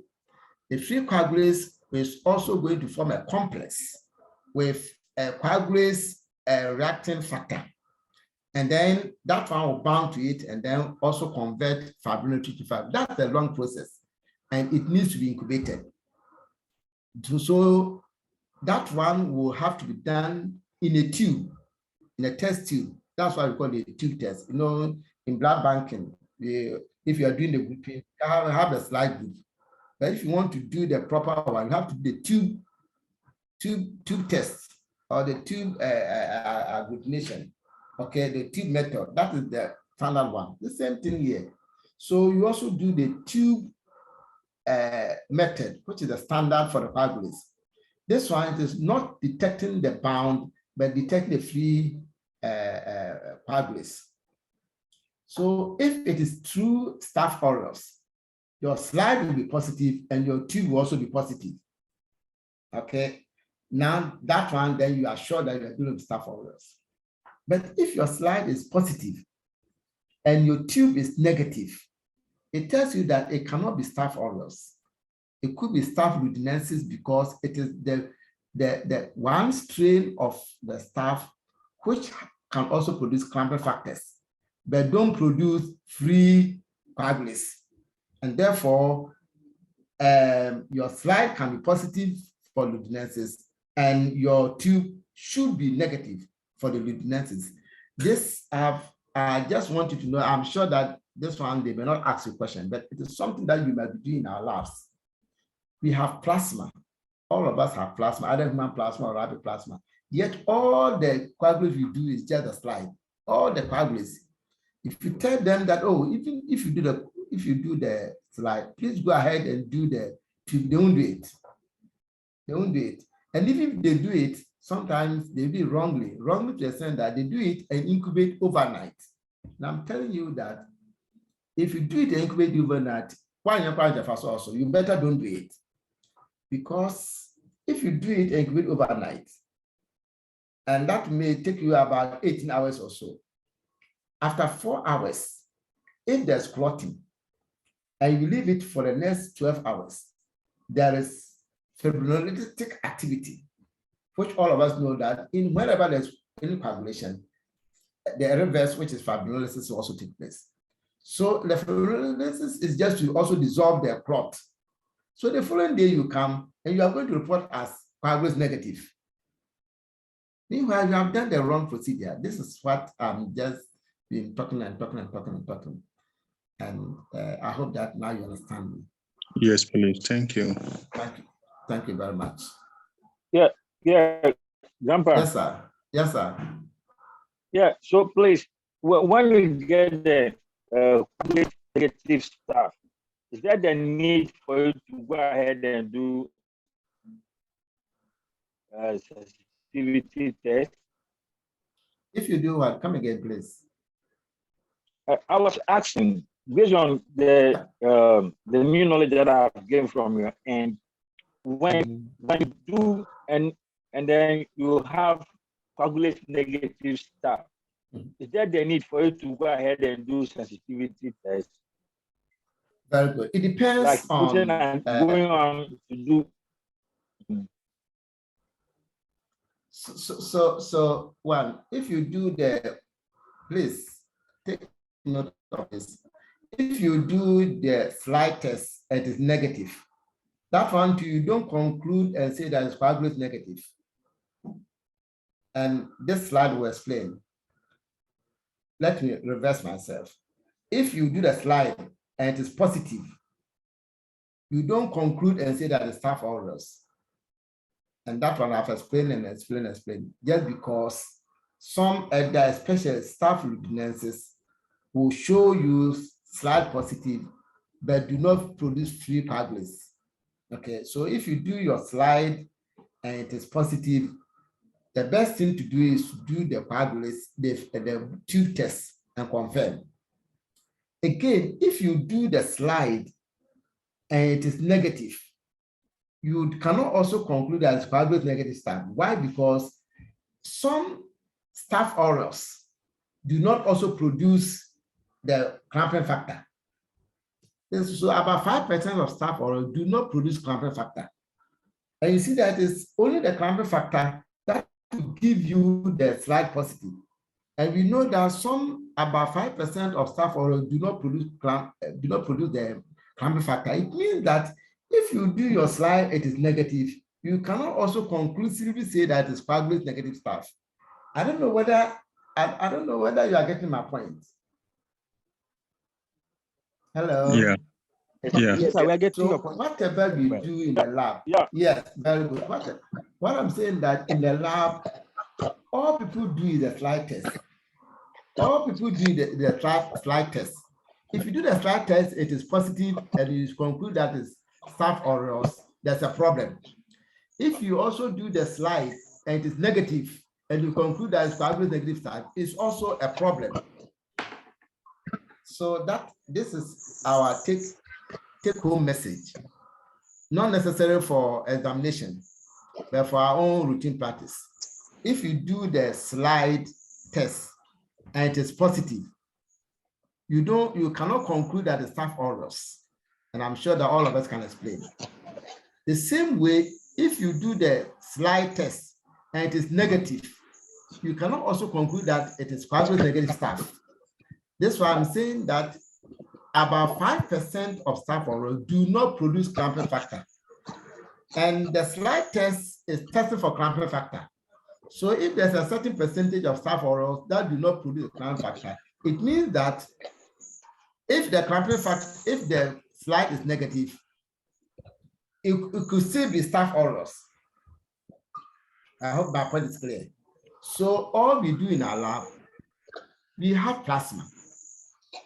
The only extra mile we have to do is, of course, you do your slide test sometimes to give you a quick idea. Okay, can give you a quick idea, but still go ahead and then do the tube test to confirm it for you. All right. We have explained again and again and again that even where people do the tube test, they leave it in the incubator overnight. I'm saying that anyone you cry Jaffa sauce.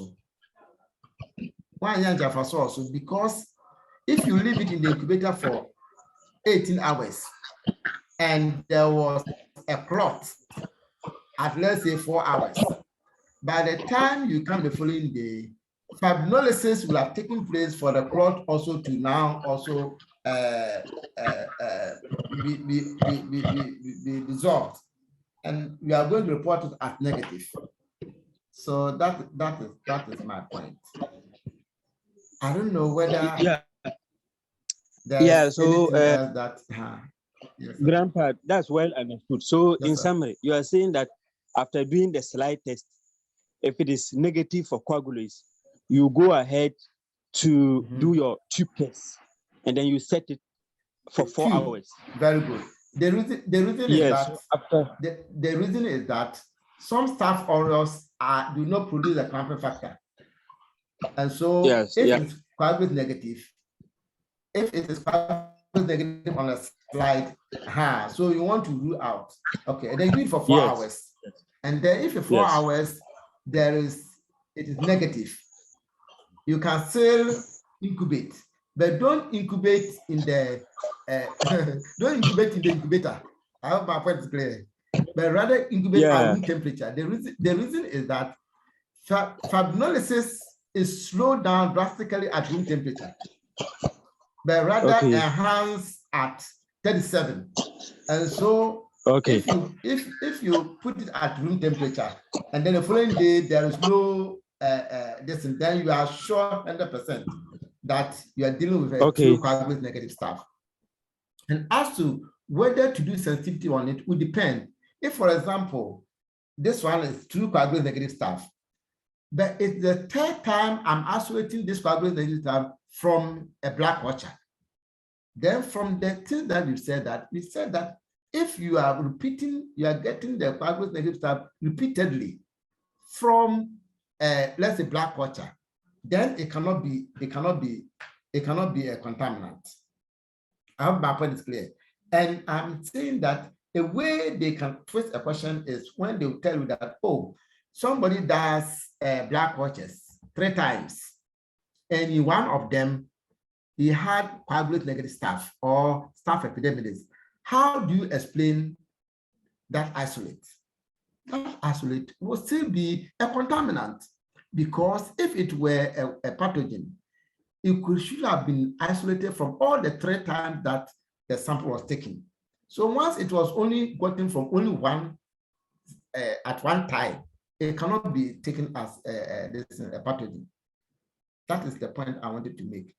If you are dealing with urine from an adolescent or a young female and it's coagulase negative, you don't end there, because you know that there is a certain coagulase negative staph called staph saprophyticus, which will show, which will give UTI in young women. So even though it's coagulase negative staph, now you're going to work on it. All right. If you're dealing with, let's say somebody catheter-related bacteremia, the person is on catheter. If you're on catheter, you are likely to easily get infection.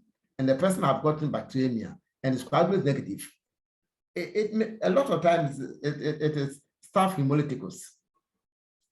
Staph hemolyticus is also coagulase negative staph. So it depends on how they put the question.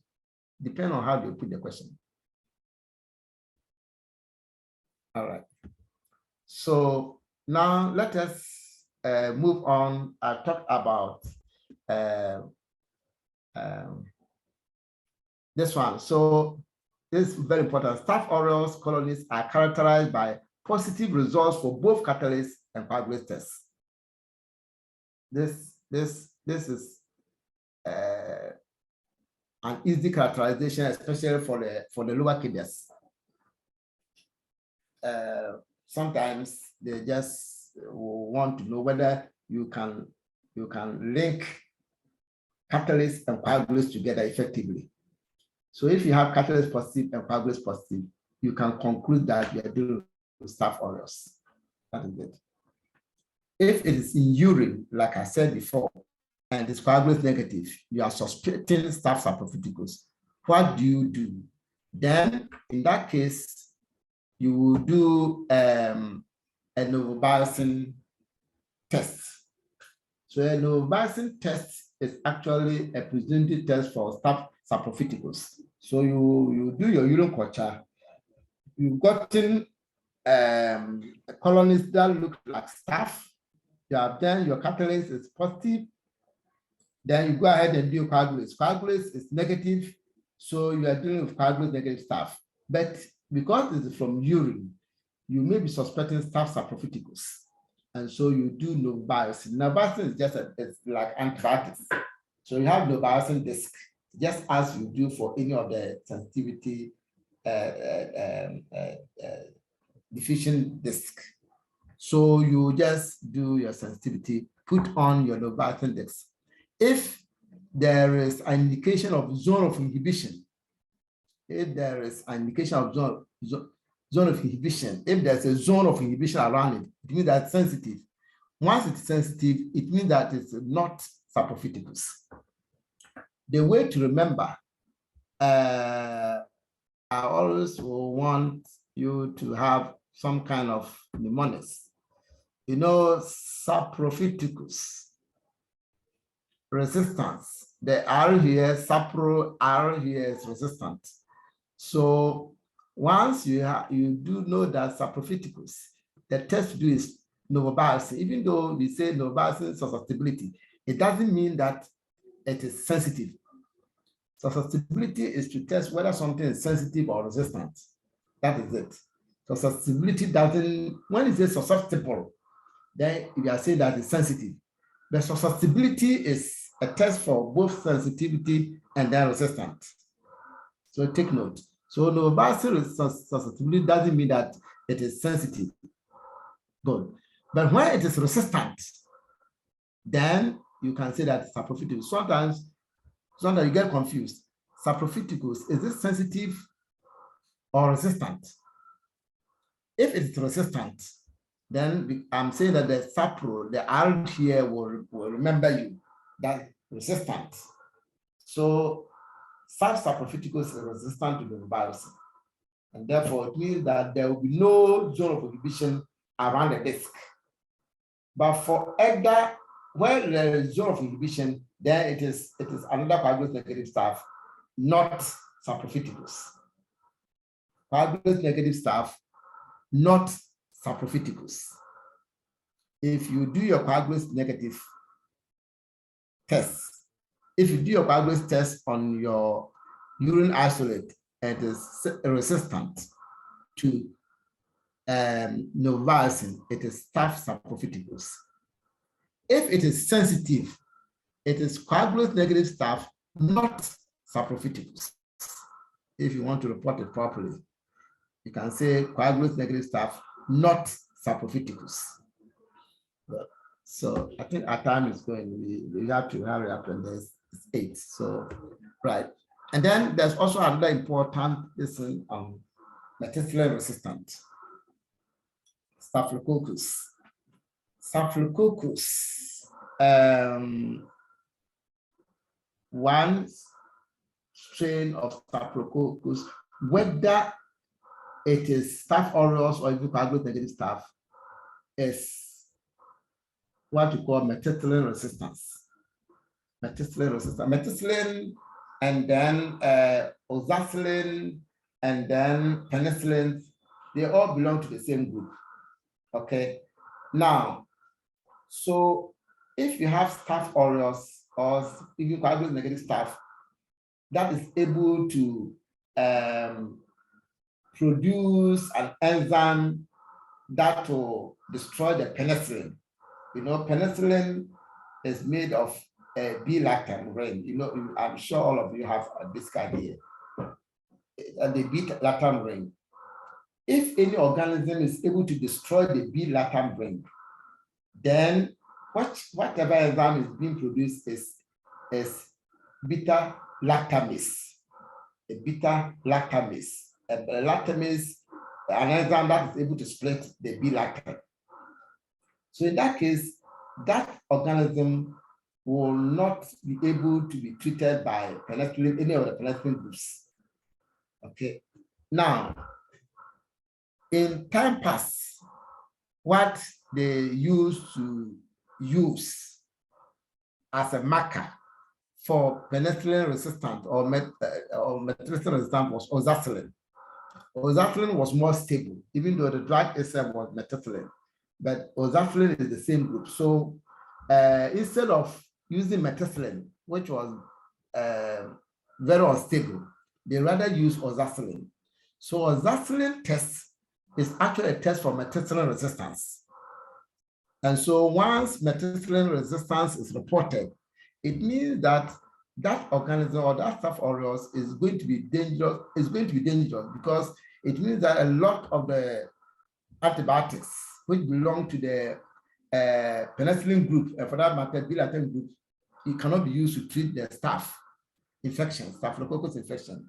So it became a public health issue. Now, going forward, it has been known that there is a gene in the organism that encodes for that resistance. So the resistant gene is actually called the McA gene, especially for the MLSD people. Take note. It is the McA gene that encodes for resistance to methicillin.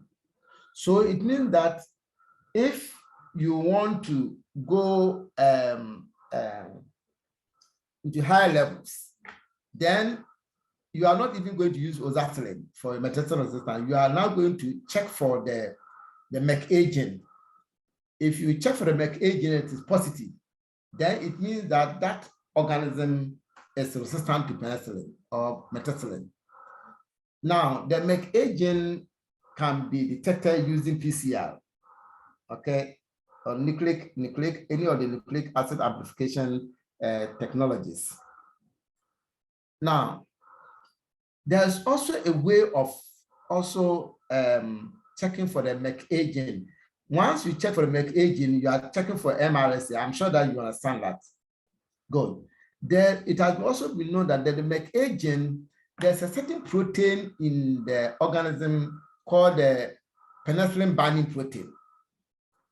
Now, the McA gene alters the methicillin binding protein.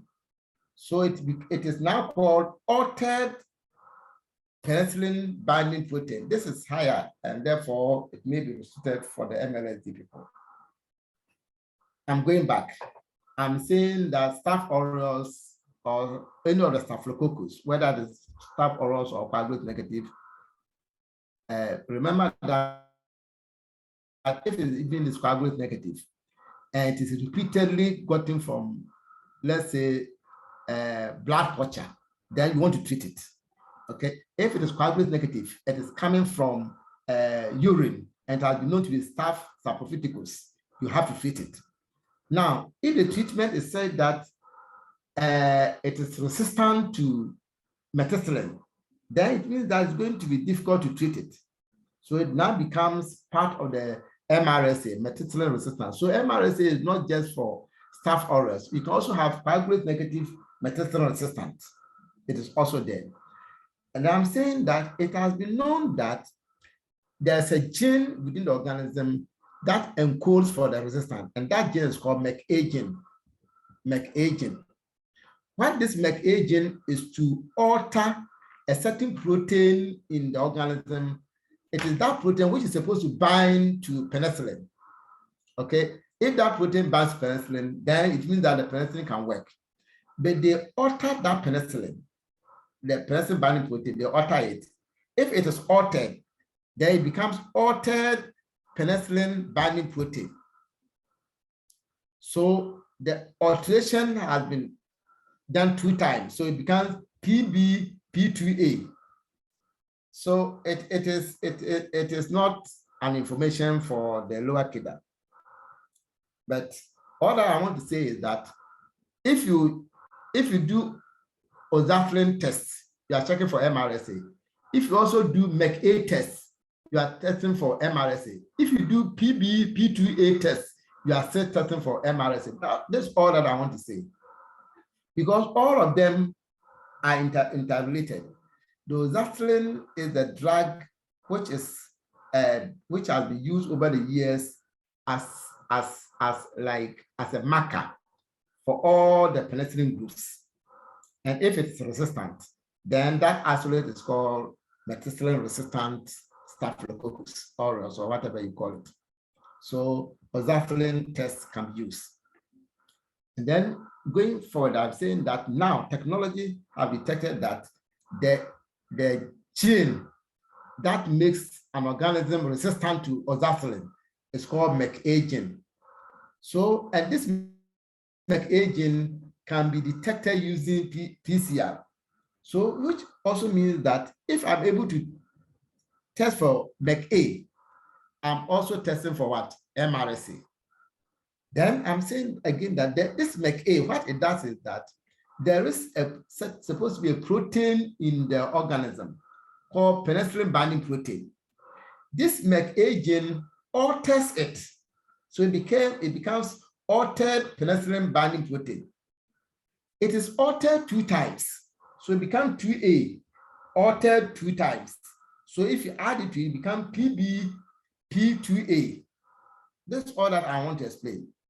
So what it also means is that if I have a method of testing for PBP2A, I'm also testing for MRSA. That's all that I'm saying. So MRSA can be tested in a variety of ways, either the oxacillin or McA or the PBP2A. Any of them that you test, you're actually testing for MRSA. This is the take-home message, that elsewhere, nobody is doing oxacillin tests. Elsewhere, people are not even doing the McA. There is a test for PBP2A, and PBP2A is an indirect way of also testing for McA. If you also test for McA, you're also testing for the MRSA. So that is what I'm talking about. So PBP2A is a test for MRSA. Oxacillin test is a test for MRSA. McA test is also a test for MRSA. Good. Now, so this slide is saying that the gold standard for MRSA detection is the McA gene, because it is the McA gene that actually alters the penicillin binding protein. Okay, it alters it. So it means that if you want to know whether an organism will be MRSA or not, go and test for the McA gene. And the McA gene can be tested using PCR. That's what it has been said. And then I'm saying that now, since the McA gene also alters the PBP in 2 times, they become PBP2A.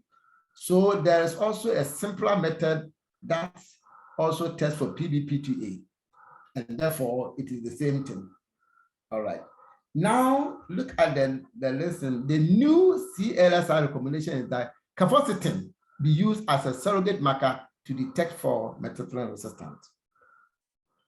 So now you are not using oxacillin, you are not using McA, you are not using a PB2A, you are not using anything. Of course, in high technology area, if you have PCR to check for McA, or even if somebody wants to check for, do some project or research and want to test for McA using PCR, that is it.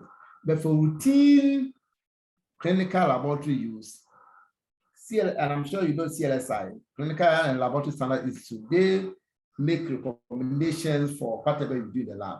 The new recommendation is that you should use cafocytin as a surrogate marker. When you say surrogate marker, a surrogate marker is in place of. So instead of using oxacillin or McA, use cafocytin in place of all of them. So if you do the cafocytin, and this cafocytin is one of the cephalosporins, that's why I'm sure you know this. You know, cephalosporins, you have the first class or first generation, second generation, third generation, so forth and so on. Cafocytin is first generation cephalosporin. It is now being recommended that you use this one as the surrogate marker for oxacillin. And therefore, it is now the marker for MRSA. I'm not sure whether anybody doesn't understand it. So a test for cafocytin test is a test for MRSA, as simple as that. As simple as this is the new recommendation. So in your lab, if you want to test for MRSA, don't go in for oxacillin. Just use cafocytin. It is one of the cephalosporin disc. You use it, and then if it is resistant, then it means that isolate is an MRSA. If it is sensitive, then it is not, it's an ordinary Staph aureus, it is not MRSA. Any confusion, any problem? Okay, I don't want us to go here. I just want us to end with the MRSA so that we can continue another time. Time is going. Any question on what we have discussed so far?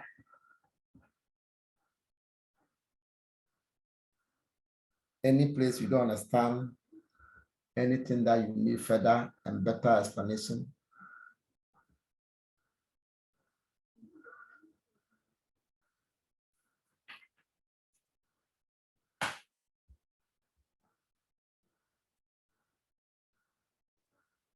Okay. If there's no question, then I wish that we bring the session to a close and we meet another time.